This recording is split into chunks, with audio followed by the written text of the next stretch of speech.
Friends, welcome back to our channel. Friends, ఇప్పుడు వచ్చేసి మనకు permanent work from home job opportunity provide చేస్తే ఒక కంపెనీ అయితే వెరీ రీసెంట్గా నోటిఫికేషన్ అయితే రిలీజ్ చేయడం జరిగిందనమాట. గైస్, కంపెనీ వల్ల ట్రైనింగ్ ఇచ్చి జాబ్లోకి అయితే తీసుకోవడం జరుగుతుంది కాబట్టి సో మిస్ చేసుకోకుండా అప్లై అయితే చేసుకోండి. మరి నోటిఫికేషన్కి సంబంధించి కంప్లీట్ డీటెయిల్స్ అలాగే అప్లికేషన్ ప్రాసెస్ అయితే నేను కూడా ఎక్స్ప్లెయిన్ చేస్తాను కాబట్టి సో వీడియో చూస్తున్న ప్రతి ఒక్కరు వీడియోని చిన్న లైక్ చేసి సపోర్ట్ అయితే చేయండి. అండ్ అలాగే మన ఛానల్ని ఫస్ట్ టైం కనుక చూస్తున్నట్టయితే ఛానల్ని సబ్స్క్రైబ్ చేసుకొని పక్కనే ఉన్న బెల్ ఐకాన్ అయితే యాక్టివేట్ చేసుకోండి ఫ్రెండ్స్. సో ఇంకా లేట్ చేయకుండా నోటిఫికేషన్ డీటెయిల్స్ అయితే చూసిద్దాం. గైస్, ఈ నోటిఫికేషన్ కెనానికల్ కంపెనీ నుంచి రిలీజ్ అయిందనమాట. సో ఇక కంపెనీ వచ్చేసి గ్రాడ్యుయేట్ హెచ్ఆర్ జర్నలిస్ట్ పోస్టులు అయితే రిక్రూట్ చేసుకుంటున్నారు. సో ఇక్కడ చూడండి, మనకు రిమోట్ అని చెప్పేసి చాలా క్లియర్గా మెన్షన్ చేయడం జరిగింది. L1 రిమోట్ అని చెప్పేసి. రిమోట్ అంటే మీరు ఎక్కడి నుంచైనా వర్క్ అయితే చేసుకోవచ్చు. మనకైతే ఇక కంపెనీ వాళ్ళు permanent work from home job opportunity అయితే ప్రొవైడ్ చేస్తున్నారు అనమాట. సో మీరు హ్యాపీగా ఇంటుండి వర్క్ అయితే చేసుకోవచ్చు. అండ్ అలాగే ఈ యొక్క నోటిఫికేషన్కి అప్లై చేసుకోవడానికి క్వాలిఫికేషన్స్ కనుక చూసుకున్నట్టే గైస్, మినిమం క్వాలిఫికేషన్ వచ్చేసి ఎనీ డిగ్రీ అనమాట. Any degree any PG qualifications కనుక ఉన్నట్టయితే మీరు యొక్క నోటిఫికేషన్కి అప్లై అయితే చేసుకోవచ్చు. మెయిన్గా మీకు హ్యూమన్ రిసోర్సెస్ హెచ్ఆర్ డిపార్ట్మెంట్స్లో క్వాలిఫికేషన్స్ కనుక ఉన్నట్టయితే ప్రిఫరెన్స్ అయితే ఇవ్వడం జరుగుతుంది అనమాట. క్వాలిఫికేషన్స్ ఉన్న వాళ్ళైతే అప్లై అయితే చేసుకోండి ఫ్రెండ్స్. అండ్ అలాగే ఇక నోటిఫికేషన్కి బోత్ ఫ్రెషర్స్ ఎక్స్పీరియన్స్ క్యాండిడేట్స్ ఇద్దరు కూడా అప్లై అయితే చేసుకోవచ్చు అనమాట. సో మీరు ఇంటుండే వర్క్ అయితే చేసుకోవచ్చు అని చెప్పేసి మనకు నోటిఫికేషన్ పీడిఎఫ్లోనే క్లియర్గా మెన్షన్ చేయడం జరుగుతుంది కాబట్టి సో మిస్ చేసుకోకుండా అప్లై అయితే చేసుకోండి. సో మరి వన్స్ మీరు యొక్క పోస్ట్కి సెలెక్ట్ అయిన తర్వాత మీరు చేయాల్సినటువంటి వర్క్ ఏంటి అని చెప్పేసి మనకి ఇక్కడ క్లియర్గా మెన్షన్ చేయడం జరిగింది. గైస్, మీరు చేయాల్సినటువంటి వర్క్ ఏంటంటే సో మీరు వచ్చేసి హెచ్ఆర్ టీమ్కి అయితే సపోర్ట్ అయితే ప్రొవైడ్ చేయాల్సి ఉంటుందన్నమాట. హెచ్ఆర్ డిపార్ట్మెంట్కి అంటే ఇక్కడ చూడండి, మనకు answering team members questions and responding to the request regarding their employment and contracts escalating when necessary అని చెప్పేసి మెన్షన్ చేయడం జరిగింది. గైస్, మనకి ఇక్కడ టీమ్ మెంబర్స్ ఏదైతే క్వశ్చన్స్ అడుగుతారో సో ఇక క్వశ్చన్స్కి అయితే మీరు ఇమ్మీడియట్గా రెస్పాండ్ అయ్యే వాళ్ళకి ఆన్సర్స్ అయితే ప్రొవైడ్ చేయాల్సి ఉంటుందన్నమాట. దీంతో పాటు ఇక్కడ చూడండి, so when necessary request may include information about the new starters process and onboarding questions regarding global benefits, employment verification and other general enquiries కూడా సంబంధించి కూడా మీరు వర్క్ అయితే చేయాల్సి ఉంటుందన్నమాట.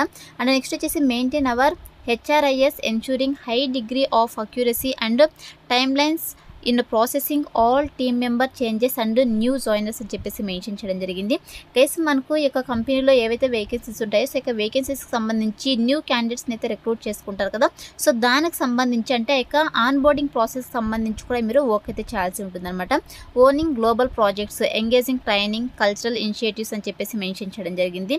Driving the people strategy for your areas of responsibilities అని చెప్పేసి mention చేయడం జరిగింది. సో అండ్ అలాగే దీంతో పాటు ఇక్కడ చూడండి, country specific onboarding documentation, creation files, system setup and coordination of introductory reviews అని చెప్పేసి మెన్షన్ చేయడం జరిగిందనమాట. గైస్, మీరు వచ్చేసి ఆన్బోర్డింగ్ డాక్యుమెంటేషన్కి సంబంధించి కావచ్చు, అదేవిధంగా ఫైల్స్ని క్రియేట్ చేయడానికి సంబంధించి కావచ్చు, అదేవిధంగా ఇంట్రడక్టరీ రివ్యూస్ ఏవైతే ఉంటాయో సో ఇక రివ్యూస్ని కూడా మీరైతే అప్డేట్ అయితే చేయాల్సి ఉంటుందన్నమాట. అలాగే దీంతోపాటు provide support to employees for the enrollment and processing of benefits and the payroll process ensuring monthly data is provided on time and is accurate అని చెప్పేసి మెన్షన్ చేయడం జరిగిందనమాట. గైస్, మీరు అంటే ఎంప్లాయీస్కి శాలరీస్ అయితే ప్రొవైడ్ చేస్తారు కదా మంత్లీ, సో దానికి సంబంధించి కూడా మీరు వర్క్ అయితే చేయాల్సి ఉంటుంది. దానికి సంబంధించిన డేటా అయితే మీరు ప్రొవైడ్ చేయాల్సి ఉంటుందని చెప్పేసి మెన్షన్ చేయడం జరిగింది. అలాగే లైజ్ with payroll to guarantee smooth salary payments అని చెప్పేసి మెన్షన్ చేయడం జరిగింది అనమాట. Create purchase orders for internal departments అని చెప్పేసి మెన్షన్ చేయడం జరిగింది. గైస్, ఓవరాల్గా మీరైతే హెచ్ఆర్ టీమ్కి అయితే సపోర్ట్ అయితే ప్రొవైడ్ చేయాల్సి ఉంటుందన్నమాట. ఆన్ బోర్డింగ్ ప్రాసెస్ సంబంధించి కావచ్చు, అదేవిధంగా ట్రైనింగ్ సంబంధించి కావచ్చు, మంత్లీ పేమెంట్కి సంబంధించి కావచ్చు, సో ఇటువంటి వర్క్ అయితే మీరు చేయాల్సి ఉంటుందన్నమాట. వన్స్ మీరు యొక్క పోస్ట్కి సెలెక్ట్ అయిన తర్వాత 100% మీకు ట్రైనింగ్ ఇచ్చి జాబ్లోకి అయితే తీసుకోవడం జరుగుతుంది కాబట్టి అప్లై అయితే చేసుకోండి. అండ్ నెక్స్ట్ వచ్చేసి మన దగ్గర నుంచి ఎక్స్పెక్ట్ చేసినటువంటి స్కిల్స్ కనుక చూసుకున్నట్లయితే గైస్, మీకైతే డిగ్రీ క్వాలిఫికేషన్ అయితే ఉండాలని చెప్పేసి మెన్షన్ చేయడం జరిగింది. అండ్ అలాగే ఇక హెచ్ఆర్ డిపార్ట్మెంట్లో వర్కింగ్ ఎక్స్పీరియన్స్ కనుక ఉన్నట్లయితే మీకు ప్రిఫరెన్స్ అయితే ఇవ్వడం జరుగుతుంది. బట్ మ్యాండేటరీ అయితే కాదు. Entry level role in HR అంటే సో ఫ్రెషర్ క్యాండిడేట్స్ కూడా అప్లై అయితే చేసుకోవచ్చు అనమాట. అలాగే excellent verbal and written communication skills అయితే ఉండాలని చెప్పేసి మెన్షన్ చేయడం జరిగింది. దీంతో పాటు టైం మేనేజ్మెంట్ స్కిల్స్ అయితే ఉండాలని చెప్పేసి మెన్షన్ చేయడం జరిగింది.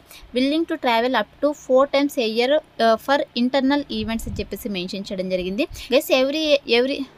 గైస్ ఇయర్లీ 4 times మనకు ఇంటర్నల్ ఈవెంట్స్ అయితే ఉంటాయన్నమాట. సో ఇక ఈవెంట్స్కి మీరు అటెండ్ అవ్వడానికి విల్లింగ్ అయితే ఉండాలని చెప్పేసి మెన్షన్ చేయడం జరిగిందనమాట. సో ఈ యొక్క స్కిల్స్ అయితే మన దగ్గర నుంచి వాళ్ళు ఎక్స్పెక్ట్ చేస్తున్నా కాబట్టి ఇక స్కిల్స్ అన్ని కూడా మీకు రెస్యూమ్లో అప్డేట్ చేసి అప్లై అయితే చేసుకోండి. సెలెక్ట్ అయ్యే ఛాన్సెస్ ఎక్కువగా ఉంటుందన్నమాట. అండ్ అలాగే ఇక కంపెనీ వాళ్ళు ఏం ఆఫర్స్ ప్రొవైడ్ చేస్తున్నారని చెప్పేసి క్లియర్గా మెన్షన్ చేయడం జరిగింది. గైస్, ఇక చూడండి, distributed work environment with twice yearly team sprints in person అని చెప్పేసి మెన్షన్ చేయడం జరిగింది. Personal learning and development budget of $2,000 per year అని చెప్పేసి మెన్షన్ చేయడం జరిగింది. గైస్ మీరు పర్సనల్గా $2,000 వరకు పర్ ఇయర్కి సో మనీతో ఎర్న్ చేసుకోవచ్చు అనమాట. అంటే మన ఇండియన్ రూపీస్లో వచ్చేసి 1.7 to 2 lakh per annum వరకు కూడా మీరు ఎర్న్ అయితే చేసుకోవచ్చు అనమాట. యాన్యువల్ కాంపన్సేషన్ రివ్యూ అయితే ఉంటుంది. Recognition rewards, annual holiday leave, maternity and paternity leave, employee assistance programme అయితే ఉంటుంది. Opportunity to travel to new locations to meet colleges అని చెప్పేసి మెన్షన్ చేయడం జరిగింది. Priority pass and travel upgrades for long haul company events అని చెప్పేసి mention చేయడం జరిగింది అనమాట. సో ఇక బెనిఫిట్స్ అయితే ఉంటాయని చెప్పేసి మెన్షన్ చేయడం జరిగింది. సో చాలా మంచి ఆపర్చునిటీ కాబట్టి యూటిలైజ్ చేసుకోండి. సో ఈ నోటిఫికేషన్ అయితే వెరీ రీసెంట్గా పోస్ట్ చేయడం జరిగిందనమాట. సో ఇది వచ్చేసి నోటిఫికేషన్ డీటెయిల్స్ గైస్. ఇప్పుడైతే ఈ నోటిఫికేషన్కి ఎలా అప్లై చేసుకోవాలో కనుక చూసుకున్నట్టయితే నేను డిస్క్రిప్షన్లో అప్లై లింక్ అని చెప్పేసి క్లియర్గా మెన్షన్ చేస్తాను. సో ఇక లింక్ పైన క్లిక్ చేస్తారంటే మీకు sjobsinfo.com అని చెప్పేసి మన అఫీషియల్ వెబ్సైట్ అయితే ఓపెన్ అవుతుంది. అందులో నోటిఫికేషన్కి సంబంధించిన డీటెయిల్స్ అయితే ఉంటాయి. కిందకి స్క్రోల్ చేసుకుని వస్తే మీకు అప్లై ఆన్లైన్ లింక్ క్లిక్ అని చెప్పేసి బ్లూ కలర్లో ఉంటుంది. సో దానిపైన క్లిక్ చేస్తారంటే మీకు ఇంటర్ఫేస్ అయితే ఓపెన్ అవుతుంది అనమాట. సో ఓపెన్ తర్వాత ఇక్కడ చూడండి అప్లై ఫర్ దిస్ జాబ్ అని చెప్పేసి మనకు అప్లికేషన్ ఫామ్ అయితే ఉంది. ఒక అప్లికేషన్ ఫామ్ అయితే మీరు ఫిల్ చేసి సబ్మిట్ చేయాల్సి ఉంటుంది. మీకు first name, last name, email, mobile number, మీ రెజ్యూమ్ అయితే అప్లోడ్ చేసేసేయండి. తర్వాత మీ యొక్క ఎడ్యుకేషనల్ డీటెయిల్స్, అదేవిధంగా మీ యొక్క ఎక్స్పెన్స్ డీటెయిల్స్, దీంతో పాటు ఈ యొక్క కంపెనీ వాళ్ళు కొన్ని క్వశ్చన్స్ అయితే అడుగుతున్నారు. సో ఇక క్వశ్చన్స్ అన్నీ కూడా మీరు ఫిల్ చేసేసి కిందకి స్క్రోల్ చేసుకొని వస్తే ఇక్కడ సబ్మిట్ అప్లికేషన్ అనే ఆప్షన్ అయితే ఉంటుంది. సో దీనిపైన క్లిక్ చేస్తుంటే మీకు అప్లికేషన్ ఫామ్ వాళ్ళకి సక్సెస్ఫుల్గా సబ్మిట్ అయిపోతుంది అనమాట. వన్స్ మీరు అప్లై చేసుకున్న తర్వాత సెలెక్షన్ ప్రాసెస్ ఏ విధంగా ఉంటుందంటే మీ యొక్క రెజ్యూమ్ని అయితే వాళ్ళు రివ్యూ చేస్తారు. సో రివ్యూ చేసి ఎవరైతే షార్ట్ లిస్ట్ అవుతారో వాళ్ళని వద్ది మెయిల్ ఆ ఫోన్ కాల్ ద్వారా వీళ్ళు కాంటాక్ట్ అవుతారు. సో కాంటాక్ట్ అయ్యి మీకు జాబ్ ఇంట్రెస్ట్ కనుక ఉన్నట్టయితే బేస్డ్ ఆన్ బిజినెస్ రిక్వైర్మెంట్స్ బట్టి మీకు online interviews or telephone interviews అయితే కండక్ట్ చేసేసి వీళ్ళు జాబ్లోకి అయితే తీసుకోవడం జరుగుతుంది అన్నమాట. సో అయితే మనకు సెలక్షన్ ప్రాసెస్ అయితే ఉంటుంది కాబట్టి interested candidates, eligible candidates apply అయితే చేసుకోండి ఫ్రెండ్స్. డిస్క్రిప్షన్లో అప్లై లింక్ అయితే అవైలబుల్లో ఉంది. So that's all for today guys. Hope మీకు యూస్ఫుల్ అవుతుంది అనుకుంటున్నాను. వీడియో ఇచ్చితే లైక్ చేయండి, అలాగే మీ ఫ్రెండ్స్ అందరూ కూడా షేర్ చేయండి. సో దట్ వాళ్ళకు కూడా హెల్ప్ఫుల్ అయితే అవుతుంది. Thanks for watching.